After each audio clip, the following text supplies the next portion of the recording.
Assalamualaikum warahmatullahi wabarakatuh. Bertemu kembali dengan Pak Yusuf dalam pembelajaran pendidikan agama Islam. Kali ini pelajarannya adalah Al-Quran Hadis, menjelaskan tentang isi kandungan surat Al-Kafirun ayat 1 sampai dengan 6. Kita lihat di dalam layar ada gambar para umat yang menyembah kepada berhala-berhala. Orang-orang yang menyembah kepada berhala-berhala ini adalah orang yang menyembah kepada Tuhan, bukan kepada Allah. Tuhan mereka adalah batu yang mereka mintai pertolongan, mintai keselamatan, mintai rezeki dan seterusnya. Nah, karena itu surat ini akan menjelaskan tentang isi kandungan surat Al-Kafirun. Penjelasan surat Al-Kafirun yang pertama, surat Al-Kafirun terdiri dari 6 ayat. Kemudian yang kedua, surat Al-Kafirun terletak pada urutan ke-109 di dalam Al-Quran.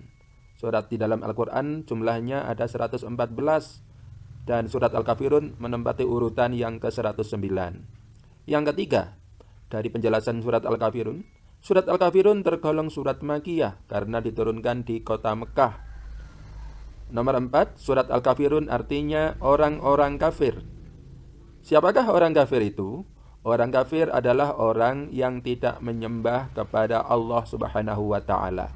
Itulah isi kandungan, itulah penjelasan dari surat Al-Kafirun. Selanjutnya kita mempelajari isi kandungan dari surat Al-Kafirun ayat 1 sampai ayat 6. Yang pertama, surat ini dinamakan Al-Kafirun karena berisi seruan terhadap orang-orang kafir. Di dalam ayat 1 disebutkan, "Qul ya ayyuhal kafirun." Katakanlah Muhammad, wahai orang-orang kafir. Jadi yang dipanggil, yang diseru adalah orang-orang kafir. Yang kedua, pernyataan bahwa Nabi Muhammad tidak akan menyembah apa yang disembah oleh orang-orang kafir. Jadi, la a'budu ma ta'budun. Aku tidak akan menyembah apa yang kamu sembah, wahai orang kafir. Yang ketiga, surat Al-Kafirun ini menyatakan bahwa Tuhan yang disembah Nabi Muhammad SAW dan para pengikutnya bukanlah Tuhan yang disembah oleh orang-orang kafir. Yang keempat, Tuhan yang disembah Nabi Muhammad dan para pengikutnya adalah Allah Subhanahu wa taala.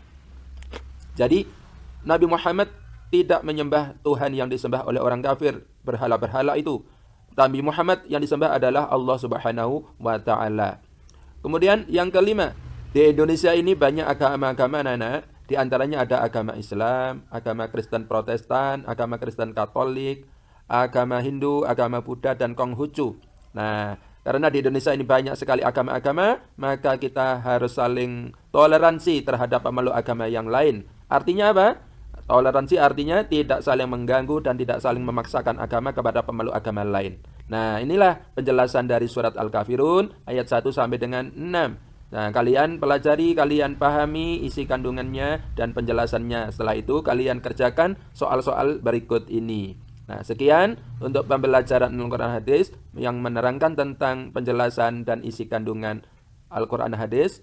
Surat Al-Kafirun ayat 1 sampai dengan 6. Terima kasih atas perhatiannya. Wassalamualaikum warahmatullahi wabarakatuh.